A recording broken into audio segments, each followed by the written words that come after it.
weltare ɓiɓɓe fulɓe andu diine maɗa fedde heblo sukaɓe africa weltare tv 23 heures yoni to jingue jeeri to jeeriyel tumbere to awoynada to maresa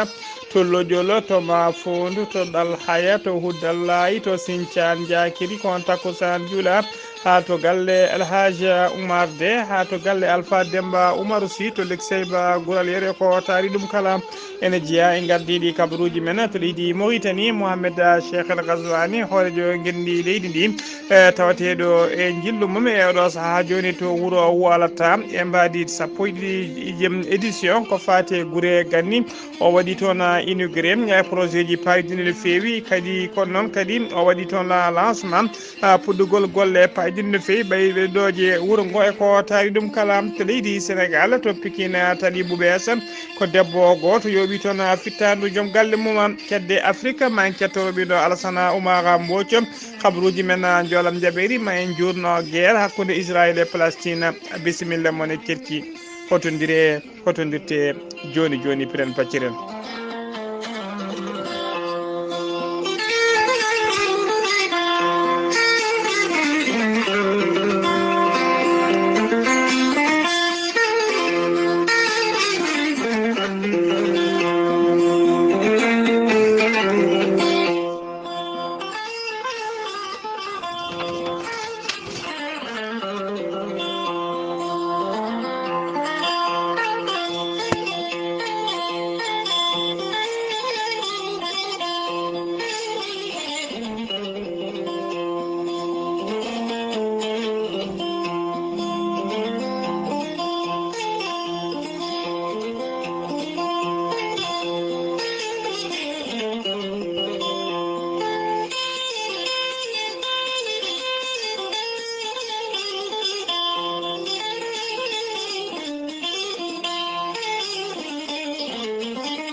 ceerno djiby sy ko wittiyanke leɗɗe ko safriyanke safruji fina tawa ceerno djiby sy ko jaadinɗo danawal e ɓalawal kala ceerno djiby sy ko labdo reedu malaɗo wone cafro rafiji kewɗiɗi jiiɗa cirol ceerno djiby sy allah rokki ɗum mbawka ertani wawde yaltinde mborosaji kewɗi comiɗe nder reedu neɗɗo ɗiɗeɗɗo fonno opérede o yaltina ɗi haya laaɓa tawa reedu ma sekaka ko leɗɗe o rokkanma so tawi a waɗi no wirumani dendagal mborosaji ɗi kala jalta ha jira guite ma hano hannirta ni ceerno djiby sy ne jogui leɗɗe fannuji tati hen fannu goto sa ƴetti ɗum fodde sappo e tatere fini yaltayma ha laaɓa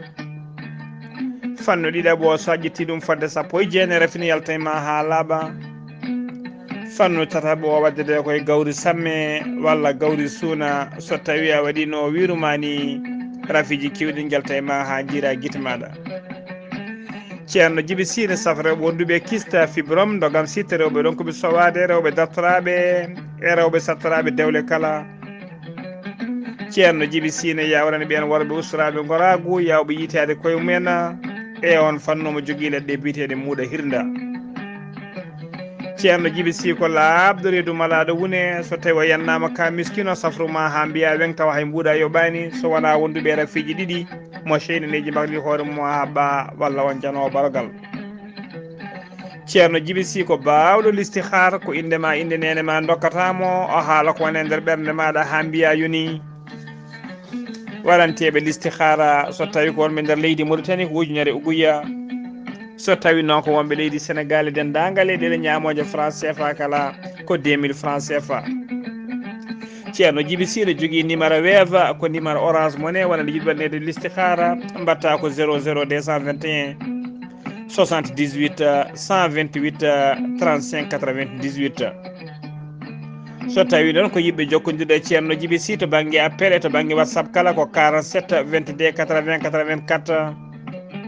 ceerno Djiby Sy kadi jogui numéro mum matel ko 34 49 40 59 ceerno Djiby Sy ne andini dendagal kilineɓe mum e oɗo saaha joni omo tawi to Nouakchott lamorgo leydi Mauritanie to base makko to Netek omo andina yimɓe kadi base makko tawte to Agname Siwol ne golla ha no hannirta ni ene tawi toon almudo makko biyeteɗo ceerno Djiby Déme ceerno Djiby Déme mbatta ko 00 221 77 395 99 17 ceerno Djiby Sy ko labɗo reedu malaɗo wone mbadden dando faade makko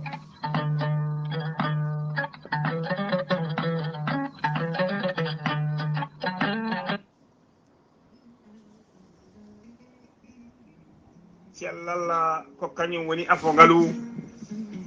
cellal ala coggu cellal kadi ala ko foti gandal ko hunde moƴƴere no feewi kono gandal kadi jaadugal e nunɗal ɓuuri moƴƴude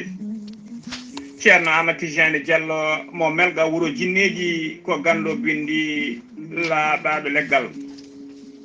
ceerno Amadou Tidiane Diallo ko jaadino ɓalawal e danawal kala ceerno Amadou Tidiane Diallo ne safra fiji kewɗi ɗi jiida cirol omo safra wonduɓe koyɗe e keeceje muusoje koyɗe ƴakkoje koyɗe jaaɗoje ɓalli ƴakkoje e guloji kala ceerno Amadou Tidiane Diallo ene safra yimɓe yanoɓe barogal e on fannu kala yahoɓe yanoɓe barogal ceerno Amadou Tidiane Diallo on ɓurodirta balɗe tati taw jomum wi alhamdulillah rabbil alamina ceerno Amadou Tidiane Diallo ene safrani ɓenaɓe seeɗineji mbatniri koye mumen ha kabba ceerno Amadou Tidiane Diallo ene safra rafiji kewɗi ɗi jiida cirol ceerno Amadou Tidiane Diallo ene andini dendagal kilineɓe mum so tawi ka oɗon maldana rafi mbawɗa wondude kala e nder balɗe tati a yittoto hoorema ha no hannirta ni ceerno Amadou Tidiane Diallo ko bawɗo listihara ko indema inde nene ma dokkatamo baɗanteɗo listihara noon ko ujunere mbuɗu ceerno Amadou Tidiane Diallo ne yawrani ɓen ustaraɓe goragu yawɓe yitade koye men e jippiɓe leese kala e on fannu ceerno Amadou Tidiane Diallo ne jogui leɗɗe ɗe mbiyete ko meeɗi moosa ƴetta ɗum joni joni moosa ha jiituɗa hoorema ha no hannirta ni ceerno Amadou Tidiane Diallo ne andina dendagal kilineɓe mum e oɗo saaha joni omo tawe nder leydi Mauritanie to Nouakchott lamorgo leydi Mauritanie galle makko ne tawe hakkude robine 4 e robine 5 étage goto nan ɗon so tawi a yettima saragara citernaji so tawi a noddima e oɗo numéro leydi Mauritanie woni 46 94 21 91 ma heɓmo ha no hannirta ni dendagal noon yiɗɓe yewtidde Amadou Tidiane Diallo numéro makko leydi numéro makko WhatsApp ko numéro leydi France mbatta ko 00 336 04 04 66 27 ceerno Amadou Tidiane Diallo ene yawrani ɓena ɗaɓɓoɓe golle e dartoɓe kayitaji kala so tawi on jokkodiri joni joni mbiya alhamdulillah ceerno Amadou Tidiane Diallo ko labɗo reedu malaɗo woni mbadden dando faade makko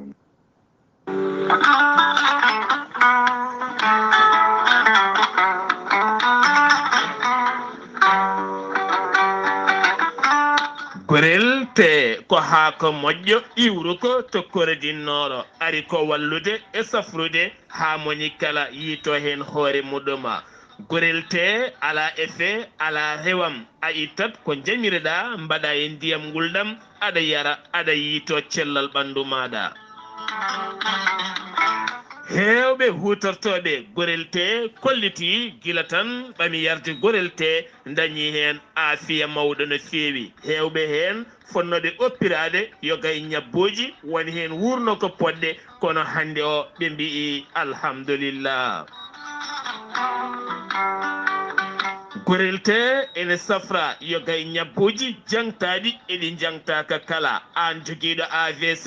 jogui cardiaque ƴiƴam dogata e ɓandu mum ɓandu wuleur jaaɗoru janowo joguiɗo diabète yogay ñabbuji goɗɗi kala sa jokkodire gorel te ma wi alhamdulillah sa yiɗi andude ko jangta e gorel te jahata koto site mabɓe internet mbaɗa www.gorelte.com ma jangan hoorema kala sa yiɗi jokkodirde e tongoɗe gorel te so tawi kotori satol gonɗa to galle ceerno Yahya Ba mbatta ko 77 780 30 85 so tawi noon gonɗa koto wuuro teddungo Madina Gounas Amadou Sambalo ha to Tambakala 78 119 00 65 so tawi gonɗa koto Galoya e ko taari ɗum kala jokkodirta koye Aissata Touré mbatta ko 77 218 09 98 so tawi noon gonɗa koto aslem jokkodirta koye Mamadou Demoya mbatta ko 78 289 03 90 so tawi noon gonɗa koto Pikine jokkodirta koye Amadou Isman Ndiaye mbatta ko 77 426 68 04 so tawi noon gonɗa koto Guédiawaye jokkodirta koye ceerno Saliou mbatta ko 77 288 51 80 so tawi noon gonɗa koto leydi France jokkodirta koye Haruna Gayda mbatta ko 06 50 99 64 43 musidɓe tedduɓe gorelte e jeese men eɗen daña jaam kettode kaburuji mon e ɗemngal pulaar Afrique, Asie, Europe, Amérique, Moyen-Orient, Océanie. Jam hiire mon musidɓe tedduɓe heɗen goni hoyre-biir jeenayyi bowte hitande ujunnaji ɗiɗi e nogas e tati habruji mon e ɗemgal pulaar e sawta he ko musidɗo mon sehil mon Ghalii Abuu to karallagal ha mbawon yiiden to banggue nete ɓosoje ko meñi men sehil men Saydou Abou on ñagama yafuy noon e kirgol kabruji ɗi ñalawma hande o wona e sagoji men noon enen nagga noon no fewi habruji men e ɗemgal pulaar to leydi Mauritanie puɗɗoɗen chef d'état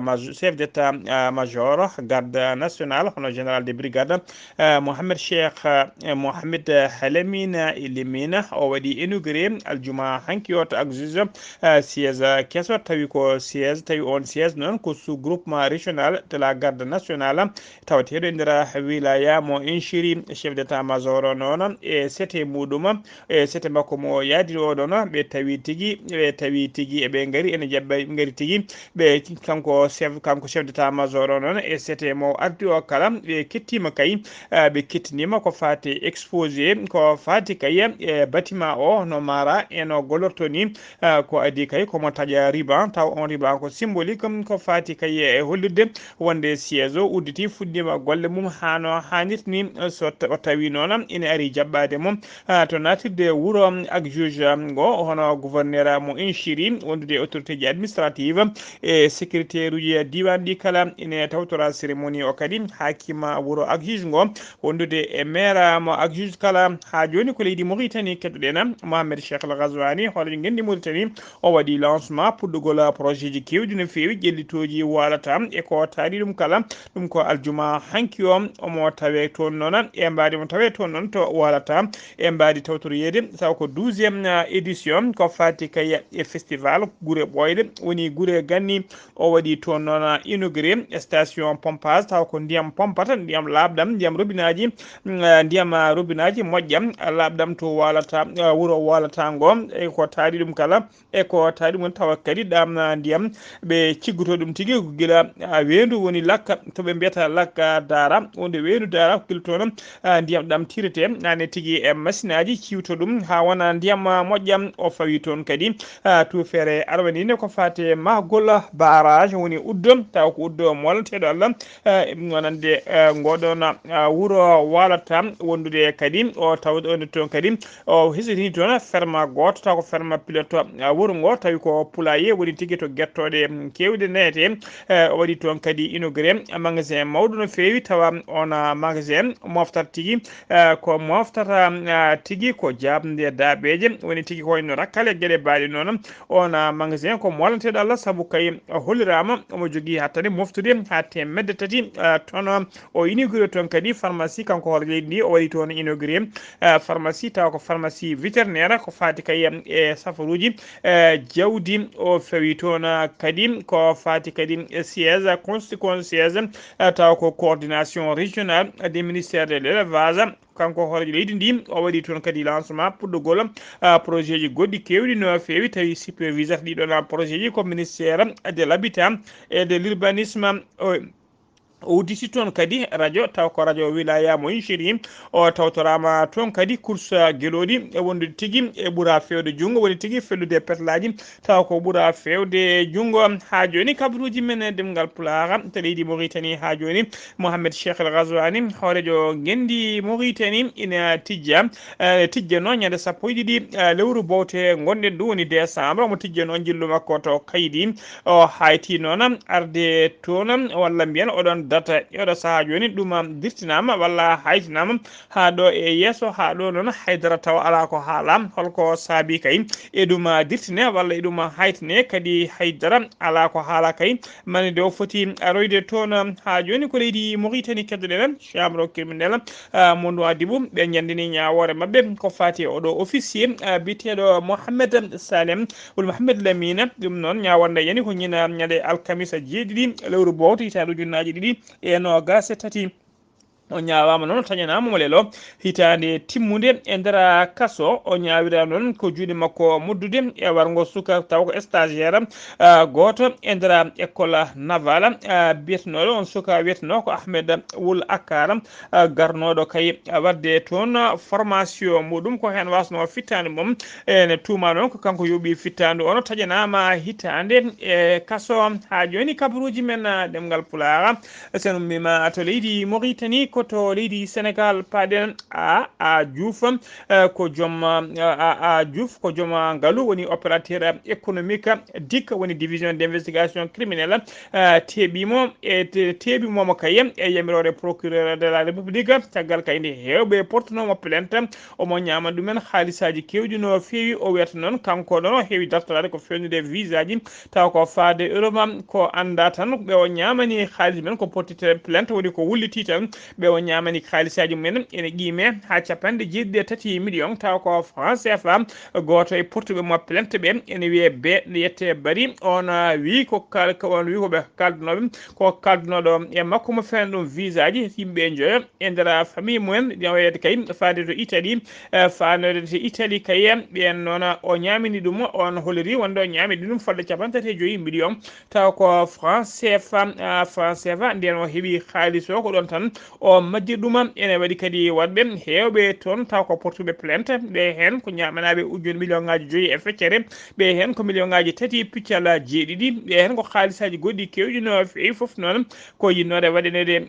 visa ji taw kadi ko faade Europe kanko noon o holliri tigui caggal kay nde o teeɓa o holliri tigui wonde ko tuma ko kala tawe e makko kono noon kankone haalisaji ɗi heeɓi ɗi kala o versi e juuɗe goto taw ko joueur ene wiye Ndazi on noon ko joueur koto leydi Italie ko ono gollatno woni complice makko o versino en haalisa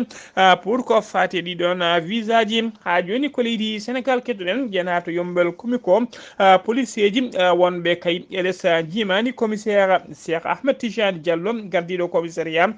mo yombel komiko ɓe teeɓima neɗɗo goto jeeyaɗo to leydi Sierra Leone tawa kadi ko jiilatnoɗo jiilaw cattu ko no fewi mo wiye BC plainte uji ɗiɗi noon mbaɗanoma e makko ko tawa kadi ko escroc tanko e hoore makko dartori tigui ko wiidomo fewnavini ɓe visa ji taw ko visa ji Schengen ko hen yimɓe o yimɓe ɗiɗo portinomo toon plainte hen goto ko wiyete ko Pouye o ñamani ɗum kene qime ha 3 millions taw ko franc CFA goɗɗo o ko debbo ene wiye Aminata funti ɗum o ñamini ɗum fodde million piccal 1 million 300 000 franc CFA nden o heeɓi haalisaji ɗi ɗon ko ɗon tigui o o majjiriɓe e soyne koɓe ronkunoɓe yiitude mom ɗum noon saabi haɓe portiɓe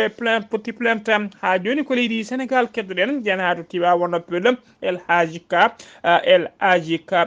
Dafe ko jangguinowo Qur'ana to Tivaouane Peulh o wiyama teɓa omona soka omo wiyama teɓ o soka to dikka e mbadi garde a wi ko biyeteɗo noon MD Diassine kañuma portimo plainte wonde kay portimo plainte noon ko violi baɗuma debbo tawi ko almudo Qur'ana janggannoɗo to daara makko ona almudo noon suka debbo mo violo ene wiye MAG ene yare duuɓi sappo e nayyi Dafe ko miñuma ceernajo o onno ko jangguino ko professeur en français kañume hoore mum juuɗe mum ne moddi tigui e wadde violé guenɗon cukalel dewel jaarowel e duuɓi sappo e nayyi ona biteɗo Dafe noon woni miñuma jangguino Qur'ana ko naɗɗo e soyne ne yiile jiilo cattuko no feewi kamɓe ɗiɗo kala noon ɓe kamɓe ɗiɗo mbiɗa noon hen goto wiyama teɓe keddiɗo o noon ƴewɗo saaha joni ene yiile jiilaw cattuko no feewi suka debbo o noon holliri tigui wonde ɓe mbaɗi ɗum violé laabi ɗiɗi tigui lawol sakkitigol noon ko ɗon tigui felliti futtade kay dogui wulitiyade to kaw mum caggal noon nde o haalani kawiraɗo ɓe jeehi tigui to hôpital principal mo Dakar toon waɗama tigui holki so waɗa e makko kayi docteur holliri tigui wonde ko memaro saabu kay tawama tigui tawama ndiyam ene wone tarde makko tawama kadi ƴiyam ene simta e makko holliri tigui wonde ko bonnaɗo ha joni ko leydi Sénégal keddoɗen to Pikine Tali Bouɓes to wonne ko tana musto wadde toon ko debbo biteɗo a Diouf wiyama teɓa e mbadi kay enquête ko fati kay e mayde joom galle makko bitenoɗo Alassane en ɓuuri lollide noon woni alias ko Alou ko bi noon kanko noon ko oɗon noon biteɗo Aliou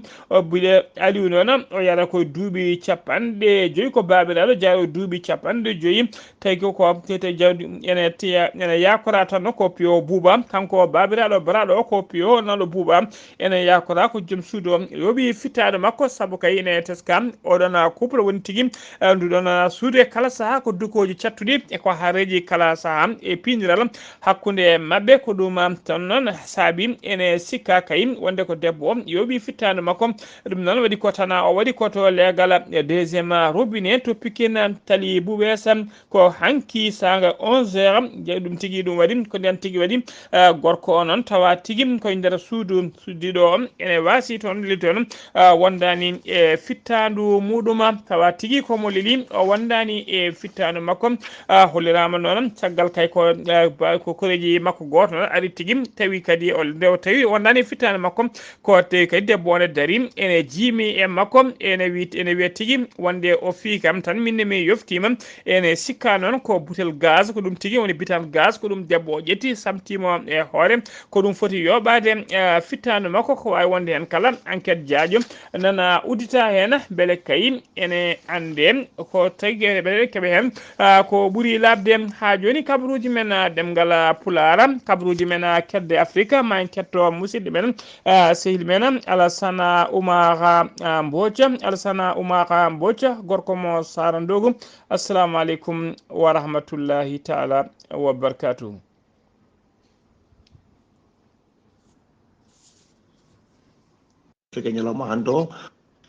Waaleykum salam wa rahmatullahi taala wa barakatuh. Ghalii Abuu ko tunguɗe kabaruji men e dongal Afrique ñalawma hande o hoyre-biir jeenayi lewru bowte ujunaji ɗiɗi e nogas e tati toon to leydi hono Mali puɗɗorten MINUSMA wawi ummatore to base mofti sébaré hakkude leydi ɗi guilay kay mawde jeetati lewru bowte ujunaji ɗiɗi e nogas e tati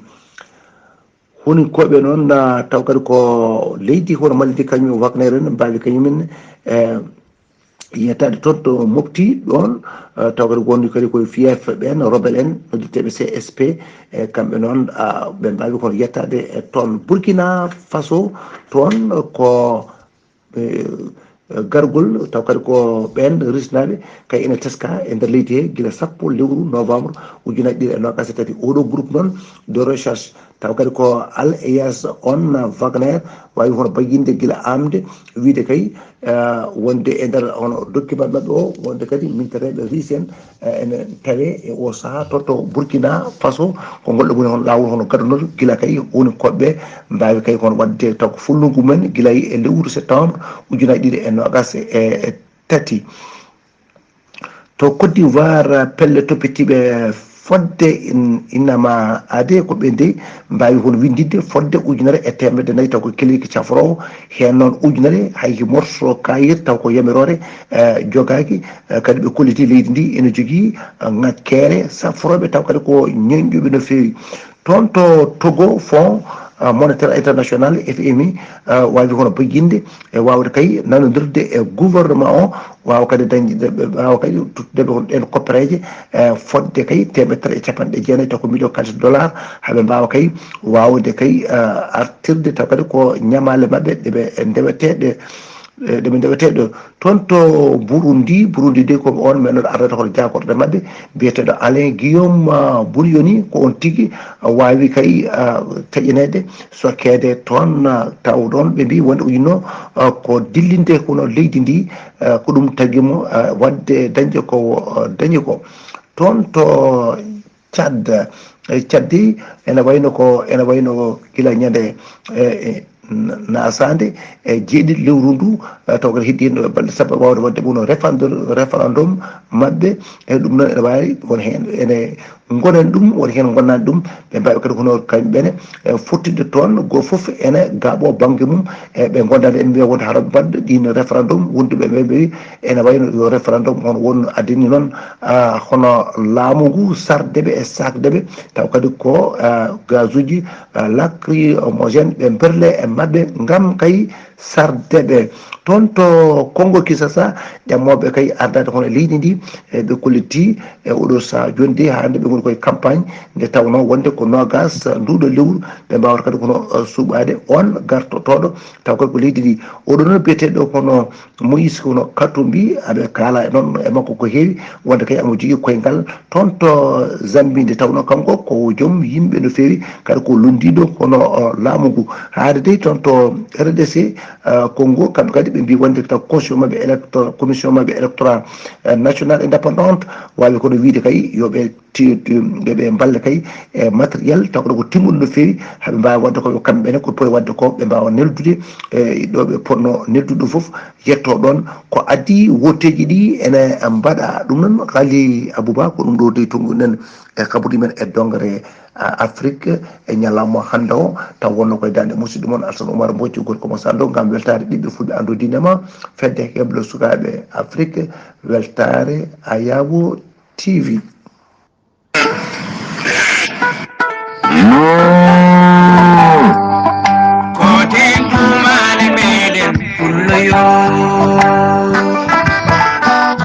Alassane Oumar Mbodji golle ma jooɗi peewi ko an uddi kabaruji men ɗemgal Pulaar e nder dongre Afrique kabaruji men joolam jaɓɓiɗi ko guerre hakkude Israël e Gaza fedde gotagu windere irinoma yo cessez le feu woni tigui yo dartigol piyande yo waɗe kay ko ɓuuri yawde e yaccade hakkude Israël e Gaza ɗum noon kono dowlaji dentuɗi Amérique waɗi blocage caggal kay dowlaji dentuɗi Amérique holliri tigui yadani e ɗum ɓe mbaɗi hen ko wiyete veto mabɓe ɗum ko aljuma hanki o ɓe mbaɗi veto waɗi veto mum e oɗon résolution des conseil de sécurité de l'ONU tawi wanno ko appel cessez le feu guerre noon ina jokki ha joni ha tengti noon e nokku wuro wiyetego Khan Younes e ko taari ɗum kala ha to rewo Gaza kala ko guerre musɗo woni toon hollirama noon e jewno holli kay ministére de la santé mo Hamas ɓe kolliri tuggi ko guerre o fuɗɗi woni guila 7 lewru octobre faade oɗo saaha joni 17 ujunere e 160